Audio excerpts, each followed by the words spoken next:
අද අපි මේ විශ්ලේෂණයෙන් කතා කරන්න යන්නේ ඇත්තටම හිතා ගන්නවත් බැරි විදිහේ අපූර්ව මාතෘකාවක් ගැනයි.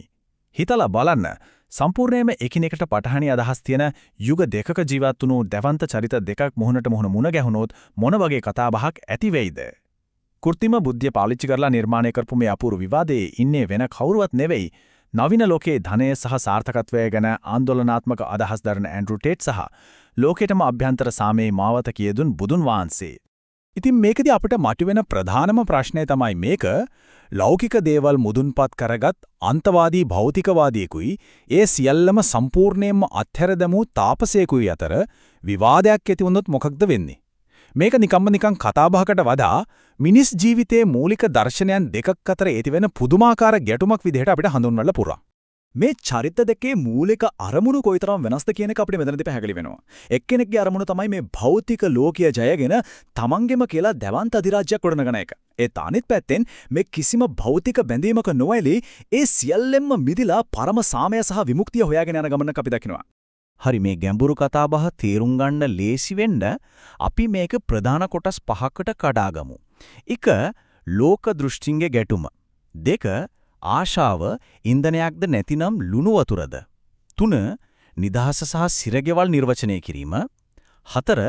පහුරේ උපමාව සහ 5වෙනියට උරුමය සහ අනිත්‍යය. මේ අනුපිළිවෙලින් ගියාම අපිට හරියටම තේරුම් ගන්න පුළුවන් මේ දර්ශනයන් දෙක අපේ ජීවිතයට සම්බන්ධ වෙන්නේ කොහොමද කියලා. එහෙනම් අපි යමු අපේ පළවෙනි කොටසට. ඒ තමයි ලෝක දෘෂ්ටීන්ගේ ගැටුම. මේ කතිකයන් දෙදෙනා ජීවිතයේ දකින සම්පූර්ණයෙන්ම වෙනස් කෝණ දෙකක් ගැනයි අපි මුලින්ම කතා කරන්නේ. නවීන සමාජය ඇතුලේ සාර්ථකත්වය නිර්වචනය කරලා තියෙන විදිය ඇත්තටම හරිම සිත්ගන්නාසුලී නේද? ජීවිතයේ අරමුණ අත්හැරීම නොවේ, එය ආධිපත්‍ය පැතිරවීමයි. මේ අදහසින් කියවෙන්නේ පාන්දර පහට නැගිටලා මැරීගෙන වැඩ කරලා අතිවිශාල ධනයක් හොයාගෙන අනිත් අයව පාලනය කරන්න පුළුවන් අධිරාජ්‍යයක් ගොඩනගන්න එක තමයි ඉහළම ජයග්‍රහණය කියන එකයි. තරගකාරීත්වය තමයි මේ ගමනේ එන්ජින් විදියට සලකන්නේ. හැබැයි ඊට හාත්පසින්ම වෙනස් අදහසක් මේ විවාදයේ අනිත් පැත්තෙන් මතුවෙනවා. මාගේ නික්ම යාම බියගුලුකමක් නොවේ. එය අනිත්‍ය නම් සත්‍යයට මුහුණ දීමේ ධෛර්යයයි. රජමාලිගාවක්, ඒ කියන්නේ තිබුණු උපරිම සැප සම්පත් අතහැරලා යන එක දුර්වලකමක් නෙවෙයි. එය ලෙඩවීම, වයසට යාම සහ මරණය කියන කවදාවත් වළක්වන්න බැරි සත්‍යයට නිර්භීතව මුහුණ දීමක් විදිහටයි මෙතනදී අවධාරණය කරන්නේ. දැන් අපි දෙවෙනි කොටසට හැරෙමු. ආශාව ඉන්ධනයක්ද නැතිනම් ලුණු වතුරද? මනුෂ්‍යයන්ගේ බලාපොරොත්තු සහ ආශාවන් ගැන මේ දෙපාර්ශවයේ දරන දැඩි ගැටුම්කාරී අදහස් ගැනයි අපි මේ කොටසින් විමසා බලන්නේ. මේක හරිම ලස්සන රූපකාර්තවත් ගැටුමක්. එක්කෙනෙක් කියනවා ආශාව යනු ඉන්ධනයකි කියලා. ඒ කියන්නේ Tamanගේ සීමාවන් කඩාගෙන ඉස්සරහට යන්න ඕන කරන ශක්තිය එන්නේ ආශාවෙන්. හැබැයි අනිත් පැත්තෙන් කියන්නේ ආශාව යනු කුසගින්නෙන් පෙළෙන ව්‍යාග්‍රයකි කියලා. ඒ කියන්නේ කිසිම දවසක පාලනය කරන්න බැරි කොයි වෙලාවෙත් බඩගින්නේ ඉන්න දරුණු මෘගයෙක් විදිහටයි ආශාව දකින්නේ.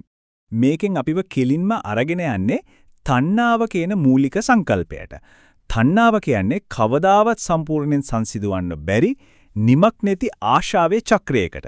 හිතලා බලන්න, ඇයි සමහරුන්ට සුඛෝපභෝගී වාහන, පුද්දලික ගුවන් යාන කොච්චර තිබුණත් අන්තිමට ලොකු හිස් බවක් දැනෙන්නේ?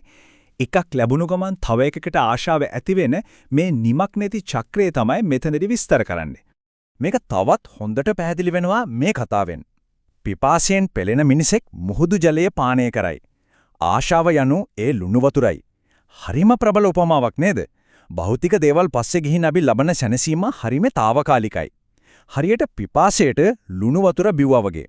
తాවකාලිකව පිපාසෙ නුණා වගේ දැනුණත් ටික වෙලාවකින් කලින්ට වඩා දරුණු පිපාසයක්, දරුණු දැවිල්ලක් ඇති වෙනවා.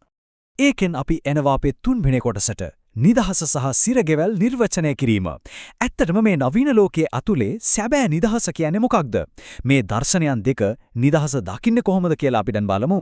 විවාදයේ එක් පාර්ශවයකට අනුර මේ සාමාන්‍ය සමාජ ක්‍රමය, එමත් නැත්නම් අපි මේ කියන මැට්‍රික්ස් එක කියන්නේ දුර්වලකමේ සහ දරිද්‍රතාවයේ සිරගයක්. ඔවුන් විශ්වාස කරන විදිහට මේකෙන් ගැලවිලා සැබෑ නිදහස හොයාගන්න තියෙන එකම විදිය තමයි අතිවිශාල ධනයක් සහ ඉහළම සුඛෝපභෝගී ජීවන තත්ත්වයක් ගොඩනගා ගන්න එක. හැබැයි ඒකට එල්ල වෙන ප්‍රතිචාරය ඊට වඩා පුදුම සහගතයි. අහලා බලන්න. තම සිරමැදිරියේ කූරු රණින් ආලේප කර ඒට සිංහාසනයක් යයි කියන්නේ ඔබයි. කොච්චර ධනෙ හෙව්වත් ඒක නැති වෙයි කියන බයටයි ඒක ආරක්ෂා කරගන්න තියෙන කනස්සල්ලටයි මිනිස්සු කරන්නේ Taman වටා තවත් මිල අධික සුකෝපභෝගී සිරකූඩුවක් හදාගන්න එක විතරයි. ඒක සැබෑ නිදහස නෙවෙයි රත්තරන්ින් හදපු හිරගයක් විතරයි කියන එකයි මෙතනදි කියා දෙන්නේ. එතකොට මොකද්ද මේකට තියෙන විකල්පය? එතනදි තමයි මධ්‍යම ප්‍රතිපදාව කියන සංකල්පය ඉස්මතු වෙන්නේ. සැබෑ සාමය කියන්නේ කම්මැලි වගේ නිකම් ඉන්න එක නෙවෙයි. හැම ආශාවක්ම පස්සේ දුවන එකත් නෙවෙයි. Tamanටම වද දී ගන්න එකත් නෙවෙයි. එය තමන්ගේම මනස මනාව පාලනය කිරීමේ ප්‍රායෝගික ප්‍රඥාවන්ත මැද මාවතක් බව මේ විශ්ලේෂණයෙන් අපිට පෙන්වා දෙනවා. දැන් අපි 4 වෙනි කොටසට යමු. පෞරේ උපමාව. ඇත්තටම මේ මුළු විශ්ලේෂණයම වඩාත්ම සිත් ගන්නාසුළු තැනක් විදියට මේක හඳුන්වන්න පුළුවන්. ගඟක් තරණය කිරීම ගැන කියවෙන බොහොම සරල හැබැයි හරිම ගැඹුරු තේරුමක් තියෙන උපමාවක් තමයි මේක. සාම්ප්‍රදායික පහුරේ උපමාව යන්නේ මෙහෙමයි. පළවෙනියට සරල පහුරක් හදා ගන්නවා. 2 ඒකෙන් රළු ගඟ තරණය කරනවා. 3 එගොඩ වුණාට පස්සේ පහුර අතහැරලා නිදහසේ යන්න යනවා. මේකෙන් කියන්නේ ප්‍රශ්න වලින් එගොඩ වෙන්න අපි මෙවලම් පාවිච්චි කරන්න ඕනේ. හැබැයි සැබෑ විමුක්තිය ලබන්න නම් ගඟෙන් එගොඩ වුණාට පස්සේ ඒ මෙවලම් ගැන තියෙන බැඳීමත් අත්හරින්න ඕනේ කියන එකයි. නැත්තම් වෙන්නේ පහුර කරේ තියාගෙන ගිහින් ආයෙ දුක් විඳින එක. ඒත් මේ විවාදයේදී ඊට සම්පූර්ණයෙන්ම වෙනස් හිතා ගන්නවත් බැරි ප්‍රතිචාරයක් එනවා. පහුර අතහරිනවා වෙනුවට මොකද්ද කරන්නේ? පහුර තියාගන්නවා. තව පහුරු 10ක් හදනවා. පාලමක් ඉදි කරනවා. ඊට පස්සේ නැව් සමාගමක් පටන් අරගෙන මුරු ගඟේම අයිතිය ගන්නවා. ආධ්‍යාත්මික නිදහස ගැන කියවෙන කතාවක් කොහොමද ව්‍යාපාරික ඒකාධිකාරයක් ගොඩනගෙන සැලැස්මක් බවට පත්වෙන්නේ කියලා බලන්න. ඒක තමයි සීමාවක් නැති භෞතික අභිලාෂයේ ස්වභාවය. දැන් අපි එනවා අපේ 5 වෙනි සහ අවසාන කොටසට උරුමය සහ අනිත්‍යය. මරණය කියන අවසාන යථාර්ථයේ ඉස්සරහම එකිනෙකට පරස්පර ලෝක දෘෂ්ටීන් දෙක කොහොමද හැසිරෙන්නේ කියලා අපි දැන් විමසා බලමු.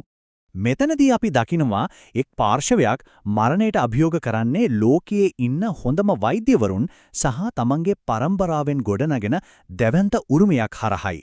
ඒත් අනිත් පාර්ශවය බලාපොරොත්තු වෙන්නේ බාහිර කිසිම දෙයකින් හොල්ලන්න බැරි කවදාවත් වෙනස් නොවන අභ්‍යන්තර සාමයක්. ඒ කියන්නේ නිර්වාණය. මුදල් මගින් අමරණීයත්වය මිලදී ගත හැක. මගේ ජයග්‍රහණය මගේ රුධිර උරුමයයි. දවසට 5-14ක් මැරීගෙන වැඩ කරලා අසීමිතව ධනෙ හෙව්වම මරණයෙන් පස්සේ තමන්ගේ නම සහ බලය මේ ලෝකෙ ඉතුරු වෙනවා කියන එක තමයි මේ අදහස. මේකට අනුව ඒක තමයි සැබෑ අමරණීයත්වය කියන්නේ. ඒත් එතනදී අපිට හරිම කටුක සත්‍යයකට මුහුණ දෙන්න වෙනවා. ගොඩනැගූ සෑම දෙයක්ම දිනක විනාශ විය යුතුයි නේද? දැවැන්ත අධිරාජ්‍යයක් ගොඩනගන්න ගිහින් තමන්ගේ සෞඛ්‍ය විනාශ කරගත්තොත් අන්තිමට වෙන්නේ ඒ හම්බ කරපු සල්ලි ඔක්කොම වියදම් කරලා ආයෙමත් තමන්ගේ ශරීරය සුවපත් කරගන්න උත්සාහ කරන එකයි. ඒක තවත් එක දුක්ඛිත චක්‍රයක් විතරයි.